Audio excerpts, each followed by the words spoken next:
Perkenalkan, saya Gamadia Nugroho, SPI MSc, dosen dari program studi Teknologi Hasil Perikanan Universitas Sriwijaya. Pada kesempatan ini, saya akan menjelaskan tentang mata kuliah Teknologi Pengemasan dan Penyimpanan Hasil Perikanan. Mata kuliah ini membahas konsep dan prinsip dasar pengemasan serta penyimpanan hasil perikanan, serta kaitannya dengan mutu hasil perikanan, jenis bahan kemasan, kemudian karakteristik dan kesesuaiannya untuk mengemas produk perikanan. Selain itu, mata kuliah ini juga mengkaji tentang metode analisis umur simpan berdasarkan sifat fisikokimia dari produk serta kondisi penyimpanan, prinsip desain kemasan, serta regulasi pelabelan produk hasil perikanan. Serta mata kuliah ini juga harapannya mampu membekali mahasiswa agar dapat mendesain kemasan hasil perikanan yang dapat diadopsi oleh industri hasil perikanan. Assalamualaikum warahmatullahi wabarakatuh. Selamat siang adik-adik semua. Oke, pada kesempatan pada siang hari ini kita akan berdiskusi ya pada mata kuliah Teknologi Pengemasan dan Penyimpanan Hasil Perikanan ya. Jadi pada kesempatan hari ini kita masuk ke pertemuan keempat ya. Jadi materinya tentang kemasan edible dan biodegradable. Oke. Sebelum kuliah kita mulai, jadi ada baiknya kita untuk memulainya dengan berdoa. Jadi silakan Agung bisa dipimpin teman-temannya untuk berdoa. Ya teman-teman, sebelum kita mulai mata kuliah ini, kita membaca doa dulu. Doa mulai.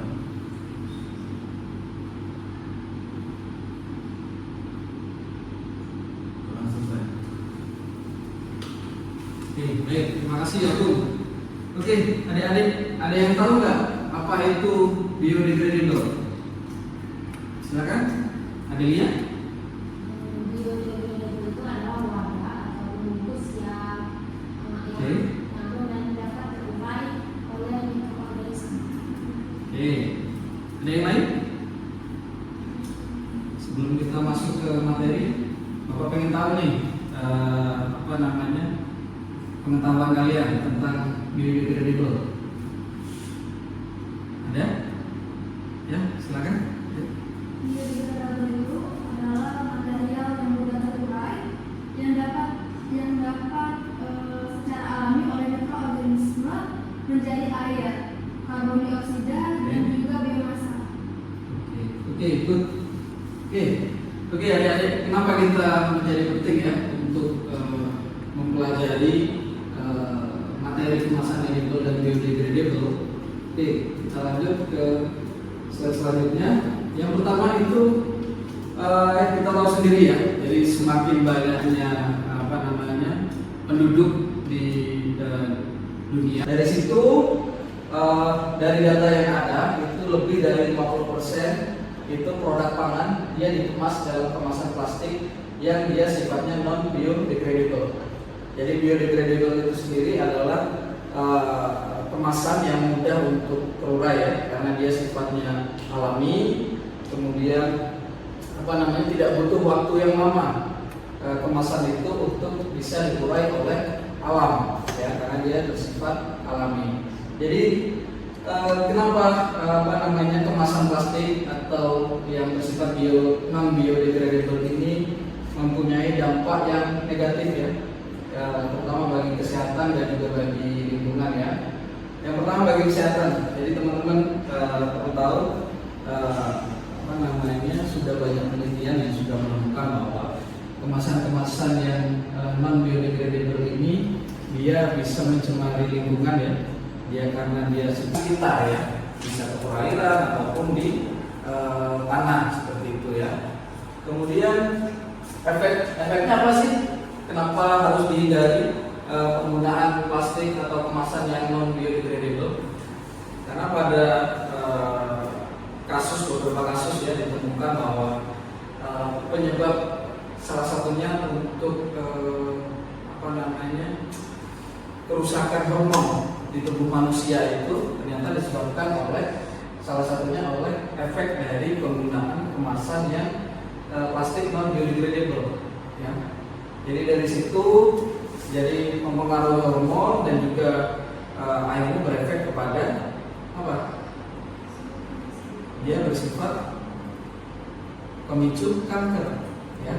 Jadi dari mikroplastik tadi dia bisa, teman-teman mungkin sudah ini ya, sudah pernah membaca berita mungkin ya dari yang biasanya dari hewan kurban ya, sapi ataupun kambing ya.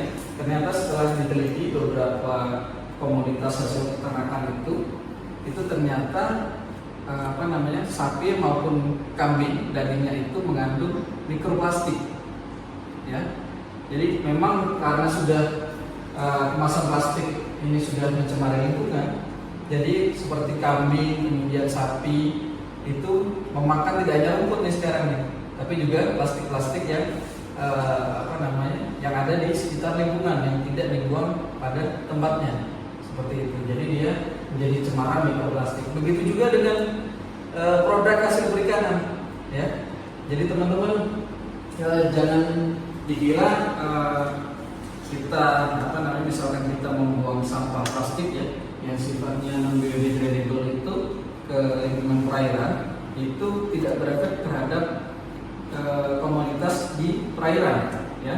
Ternyata dari banyak penelitian itu sampel-sampel daging ikan yang berada pada lingkungan perairan yang tercemar itu ternyata mengandung mikroplastik yang sangat tinggi ya. Jadi dari situ kita bisa menarik kesimpulan bahwa kemasan plastik yang mudah terurai atau bersifat biodegradable ini itu menjadi penting untuk kita pelajari, karena ke depan kalau kita terus menerus menggunakan kemasan plastik yang non biodegradable maka potensi untuk negatif ke tubuh kita, begitu juga ke lingkungan sekitar gitu. Ada dia. Jadi biodegradable adalah kemampuan mendekomposisi bahan menjadi karbon dioksida, metana, air dan komponen anorganik atau biomasa melalui mekanisme enzimatis mikroorganisme. Jadi karena dia sifatnya alami, jadi alam itu dengan mudah untuk mengurainya ya. Jadi contoh sederhana mungkin teman-teman bisa mengambil contoh dari proses terbentuknya pupuk kompos ya. Jadi kompos itu kan bisa dari daun ataupun dari daging ataupun benda-benda yang bersifat alami. Jadi dia mudah diurai oleh alam melalui proses enzimatis dan juga melalui bantuan mikroorganisme, dia mudah untuk diurai ya. Kemudian kemasan biodegradable itu dapat digunakan layaknya konvensional ya.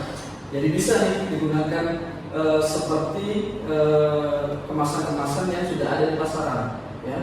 Cuma dia positifnya dia tidak bersifat sebagai pencemar ya, tidak bersifat sebagai pencemar, justru dia akan membantu mengurangi pencemaran yang ada di lingkungan ya. Oke, kemudian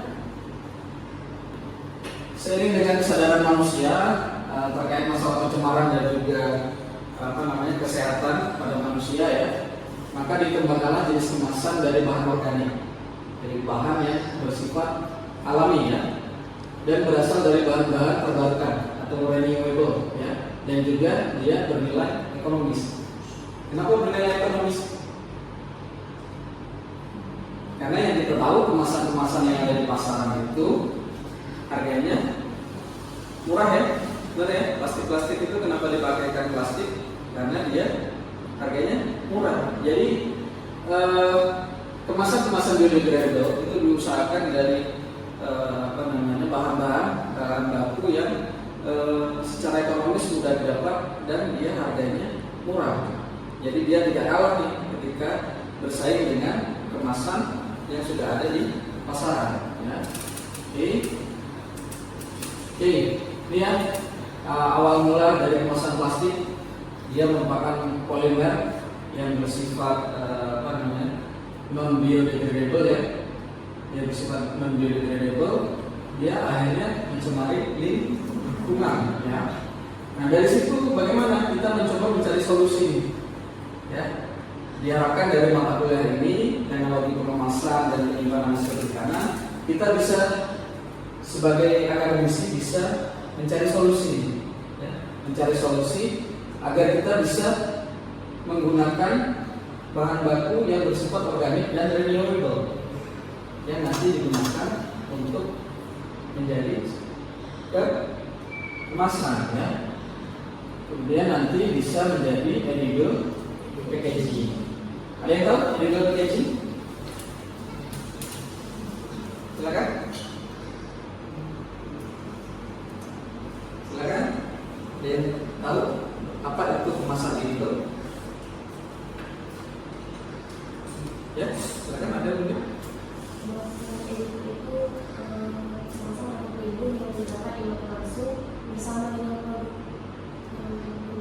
Oke, ya good. Terima kasih, Adel ya. Oke, ini kita lanjut ya. Apa itu kemasan edible? Ya. Jadi kemasan edible adalah jenis bahan pengemas ya, yang bisa langsung dikonsumsi. Ya. Bagian-bagian dari bahan pangan sehingga bahan pangan terhindar dari penurunan mutu. Ya. Sehingga selama disimpan ataupun selama proses pengolahan produk pangan itu akan tetap memiliki mutu yang baik ya. Itu kenapa kemasan edible sangat penting untuk kita pelajari. Oke, kemudian awal mula munculnya ide ya penelitian tentang kemasan edible itu juga kita belajar dari alam ya. Kita belajar dari alam. Jadi seperti kita menggunakan pesawat itu kan kita belajar dari konsep alam. Dari apa? Dari burung ya. Kemudian ini juga begitu, kemasan edible juga begitu. Jadi kemasan edible ini belajar dari melihat kondisi dari alam ya. Apa? Dia mencoba melihat dari kandungan wax ya atau lilin ya yang ada pada buah-buahan ya. Jadi pernah ini ya, mungkin teman-teman pernah pegang apel ataupun jenis-jenis buah yang agak mengkilat itu ya, apel, pir ataupun pisang ada beberapa yang dia ini ya kulitnya mengkilat ya. Jadi ada beberapa jenis pisang yang dia punya kandungan wax atau lapisan lilin yang cukup tinggi untuk melindungi bahan inti dari si pisang ataupun buah-buahan yang lain ya. Itu ide kemasan edible itu berawal dari situ. Jadi pada permukaan buah-buahan dan sayuran yang dia berfungsi secara alami ya, memperlambat terjadinya proses respirasi dan dehidrasi ya. Selama proses terjadinya proses respirasi itu maka produk pangan itu akan mulai mengalami penurunan kualitas atau mutu ya. Oke. Jadi dari fenomena alam tadi kemudian itu yang banyak ditiru oleh oleh para peneliti. Dicoba nih apakah bisa dari kondisi yang sudah ada di alam ini dibuat kemasan yang mirip dengan sifat dari si wax atau lilin tadi. Ya, ada gambaran ya, teman-teman ya, terkait bagaimana terciptanya ide dari kemasan edible. Ya, oke. Fenomena alam tadi kemudian ditiru untuk dijadikan pelapis atau kemasan bagi produk-produk baik itu pasca panen dari perikanan, kemudian pertanian maupun peternakan. Ya, itu sudah banyak dimanfaatkan. Oke, apa sih kelebihan edible? Ya, kalau kita baca dari sini, biodegradable itu kan sifatnya mudah terurai ya. Tapi kalau dia edible film, dia bukan lagi mudah terurai, tapi dia bisa dimakan secara langsung ya. Kemudian dapat dimakan di sini. Kemudian dia biocompatible. Apa itu? Jadi dia bisa menjadi kemasan yang bisa kompatibel, artinya bisa sesuai dengan berbagai macam produk. Ya, dia sifatnya kompatibel, bisa diterapkan atau diaplikasikan ke berbagai macam produk pangan. Ya, kemudian dia penampilannya estetik dan kemampuannya sebagai penghalang atau barrier ya terhadap oksigen dan tekanan fisik selama transportasi dan penyimpanan. Ini menjadi penting kenapa kemasan edible dan juga yang sifatnya biodegradable itu menjadi penting kita pelajari di dalam mata kuliah teknologi pengemasan dan penyimpanan hasil perikanan. Ya, karena sifat dari produk hasil perikanan apa? Ayo, ada yang tahu? Sifat dari komoditas perikanan mudah rusak atau perishable ya, karena dia mudah rusak. Jadi perlu ditemukan ya, perlu dilakukan penanganan bisa menggunakan kemasan edible ini. Ya. Jadi kalau teman-teman mencoba bisa membedakan ya, kalau ikan dibungkus plastik dengan ikan yang tanpa dibungkus apa-apa, itu lebih tahan yang mana? Yang di plastik ya, karena dia apa? Terlindung dari pertukaran gas O2 dan CO2. Ya, jadi dia lebih terlindung. Jadi dengan penggunaan edible ini diharapkan produk-produk hasil perikanan itu bisa memiliki mutu yang bagus dan masa simpan yang lebih lama kalau lebih panjang ya. Jadi teman-teman pasti sudah banyak mungkin menemukan contoh dari kemasan edible yang sudah ada di pasaran. Jadi kalau teman-teman pernah tahu iklan sosis semais, apa dia iklannya? Sosis yang langsung langsung dimakan ya. Padahal masih ada plastiknya tuh. Benar nggak? Dia masih ada kemasan kalau bisa langsung makan. Itu salah satu aplikasi dari penggunaan edible film. Ya, dia bisa digunakan di sosis ataupun produk-produk perikanan yang lain, bisa sosis ikan ataupun sosis daging sapi ya, itu bisa. Ya, itu sudah banyak diterapkan. Ya. Jadi teman-teman menjadi penting materi pada hari ini. Ya, harapannya nanti teman-teman ketika masuk ke dunia industri pengolahan hasil perikanan, itu teman-teman bisa menerapkan ilmu tentang kemasan, terutama kemasan dari edible. Ya. Oke, apa sih ciri kemasan edible yang ideal? Semua kemasan produk pangan dia melindungi produknya, ya. Itu yang pertama. Jadi edible yang ideal dia harus mampu memberi perlindungan terhadap produk pangan. Kalau dia bisa langsung dimakan, tapi dia tidak melindungi produk, sama saja bohong. Ya, jadi dia harus mampu memberi perlindungan terhadap produk pangan, sehingga selama proses masa penyimpanan dia mutu dari si produk pangan ini bisa tetap terjaga ya. Kemudian yang kedua, mampu meningkatkan mutu dan nilai tambah produk pangan. Ya, jadi dari penggunaan kemasan edible ini dia bisa mempertahankan mutu dari si produk pangan dan juga memberikan nilai tambah nih. Ya, kalau tadi contohnya yang sosis semais tadi ya, ketika dia dipakaikan kemasan edible, jadi orang tidak ragu lagi nih untuk makan, karena dia sudah terlindungi. Bagian bahan intinya dari si sosis itu terlindungi oleh kemasan edible tadi, jadi bisa langsung dikonsumsi. Jadi ada nilai tambah produk di situ. Kemudian yang ketiga adalah dia bersifat biodegradable. Jangan kan biodegradable, edible-nya aja bisa langsung dimakan. Benar nggak? Oke, ini ya edible film harus punya sifat yang sama dengan kemasan film seperti plastik ya. Jadi dia harus punya sifat yang sama dengan plastik, kemasan plastik yang konvensional atau yang sudah banyak di pasaran ya. Yang pertama harus memiliki sifat menahan air sehingga dapat mencegah kehilangan kelembaban produk. Ya. Jadi kalau produk pangan itu musuhnya itu adalah kenaikan kadar air. Kenapa? Karena dengan kadar air yang tinggi, maka mikroba pembusuk itu bisa lebih cepat untuk berkembang. Ya.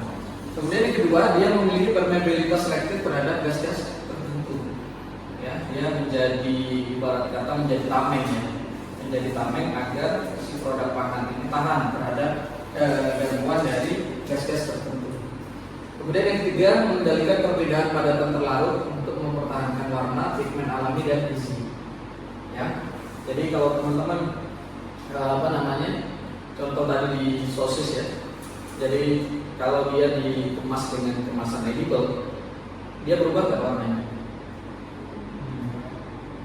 Masih terlihat seperti sosis ya, warna aslinya, cuma agak tampak lebih mengkilat ya, mengkilat seperti itu, karena dia dilapisi oleh plastik yang edible, kemasan edible tadi. Memperbaiki mutu bahan pangan itu bisa juga. Jadi teman-teman nanti di dalam kemasan edible itu bisa menambahkan zat-zat aditif ya atau bahan tambahan yang nantinya ditujukan untuk meningkatkan mutu dari si produk pangan. Oke. Ini ada beberapa jenis dari kemasan edible ya. Ada edible coating atau dia melapisi ya, melapisi dari produk pangan tersebut. Kemudian ada edible film, dia bentuknya lembaran. Ya. Oke. Ada juga satu lagi, dia mikroenkapsulasi. Sifatnya sama dengan mirip dengan edible coating ya. Dia menyalut atau melapisi suatu zat inti dengan suatu lapisan dinding polimer alami, ya, sehingga menjadi partikel-partikel tapi ukurannya mikro. Karena dia mikroenkapsulasi, jadi pasti ukurannya mikro. Beda dengan edible coating. Kalau edible coating itu bisa di makanan yang lebih besar ya, produk pangan yang lebih besar. Oke, lanjut. Jadi edible coating itu bisa dimanfaatkan teman-teman ya, terutama di komoditas hasil perikanan ya. Jadi dia bisa digunakan pelapis produk pangan beku. Jadi kalau komoditas perikanan ketika dilakukan proses pembekuan ya, itu bisa diaplikasikan edible coating ya. Kemudian ada intermediate moisture food atau produk pangan yang memiliki kelembapan menengah ya. Jadi dia nggak kering, nggak terlalu basah, tapi nggak terlalu kering juga. Ya. Itu kan ada potensi ya, produk-produk yang memiliki kelembapan yang tengah-tengah itu dia potensi juga untuk mengalami kerusakan. Makanya bisa dipakai edible coating. Ya. Kemudian bisa digunakan sebagai pelapis kapsul. Ada yang pernah konsumsi kapsul? Ya, bukan yang tablet ya, kapsul ya. Nah, kapsul itu lapisannya itu merupakan edible coating. Ada proses edible coating di situ. Makanya dia mengkilatkan ya. Kalau kapsul yang beda dengan tablet. Ya. Kemudian bisa digunakan sebagai pelapis sayur dan buah. Ya, ini sudah banyak diaplikasikan. Oke. Kemudian edible film juga bisa meningkatkan penanganan makanan. Ya, dia berfungsi sebagai membantu penanganan produk pangan. Oke, kemasan edible ya, istilah lain dia merupakan polimer alami atau biasa disebut dengan biopolimer ya. Biopolimer dia sifatnya alami ya, merupakan polimer yang berasal dari alam yang digunakan sebagai bahan baku kemasan ya, tanpa dicampur dengan polimer sintetis. Kemudian bahan polimer ini berasal dari pertanian dan juga dari perikanan ya. Bisa berbentuk tepung, pati atau isolat ya. Oke, dia bisa berbentuk polipeptida berasal dari protein dan juga polisakarida dari karbohidrat dan juga lipida dari lemak ya.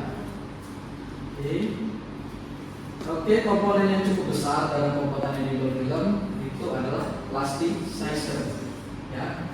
Dia adalah bahan yang mampu melingkar ya, dia mampu membuat si edible film itu apa? Elastis ya, elongasi ya. Jadi fungsinya di situ meningkatkan fleksibilitas dan ekstensibilitas dari si film. Jadi dia tidak kaku. Jadi ketika dipakai untuk melapisi makanan, dia bisa menyesuaikan dari bentuk si makanan tersebut. Ya. Kemudian menghindari film dari keretakan, jadi lebih kuat ya. Kemudian meningkatkan permeabilitas terhadap gas, uap air dan zat terlarut. Dan selanjutnya meningkatkan elastisitas film. Ya, banyak sekali polisakarida yang ada di alam yang bisa digunakan untuk membuat edible film ya. Jadi bisa meliputi turunan selulosa, mungkin yang dari produk hasil perikanan ada pitosan ya. Udah pernah dengar ya teman-teman ya, pitosan. Kemudian ada dari alginat, karaginan ya. Jadi dia nanti bisa meningkatkan kelarutan dalam air ya, seperti itu. Sampai di sini ada pertanyaan? Semoga teman-teman bisa memahami ya materi yang disampaikan pada kesempatan ini. Oke? Ada pertanyaan? Silakan. Sepertinya bisa memahami ya. Oke, untuk evaluasi materi kemasan edible ini, jadi nanti Bapak berikan tugas ya. Jadi silakan nanti dibagi kelompok teman-teman, dibagi 3-4 kelompok ya. Nanti tugasnya yang pertama yaitu mencari dan merangkum informasi ya terkait dengan jenis-jenis kemasan edible dan biodegradable, termasuk bahan baku yang digunakan ya, kemudian proses pembuatan serta kelebihan dan kekurangan masing-masing jenis kemasan ya. Kemudian teman-teman masing-masing kelompok nanti silakan mencari literatur ya, mencari literatur yang terkait dengan produk perikanan yang menggunakan edible film ya, kemasan edible ya, dan menganalisis kesesuaian jenis kemasan edible untuk produk tersebut. Jadi teman-teman nanti dari literatur tersebut bisa jurnal ya, itu teman-teman nanti menganalisis nih dari penggunaan kemasan edible itu bisa dilihat di situ faktor-faktor yang mempengaruhinya ya. Bisa keamanan pangan, kemudian dampak lingkungan dan daya tahan dari si produk ya.